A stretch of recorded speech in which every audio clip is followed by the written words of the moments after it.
Ambiance et météo au diapason. Pas de réel entrain dans ce cortège de 5000 personnes, mais des revendications communes.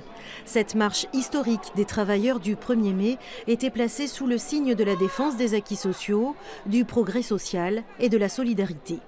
Le 1er mai, ça a été aussi le symbole de nombreuses mobilisations sociales, de nombreuses conquêtes pour les droits sociaux. Et dans la période, on voit bien que la politique gouvernementale, elle remet en cause la représentation des élus, elle remet en cause les CHSCT, qui sont des moyens de défense pour les salariés qui sont invraisemblables, enfin, voilà, qui ont fait évoluer le droit et les conditions de travail de manière considérable. Beaucoup de banderoles, mais aucune de FO ni de la CFDT. Et pourtant, les organisations syndicales présentes refusent de parler de désunion. Dans les rangs, des retraités qui estiment que la lutte doit continuer.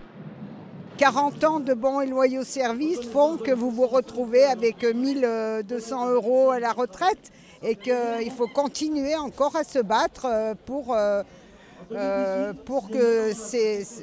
que nos droits, nos conditions de vie soient respectables.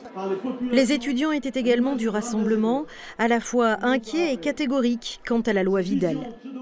Je pense qu'il devrait carrément changer en fait, qu'il devrait arrêter Parcoursup et qu'il devrait également arrêter comme il avait fait l'année dernière avec APB et le tirage au sort et qu'il devrait mettre plus d'argent dans l'enseignement en fait, tout simplement.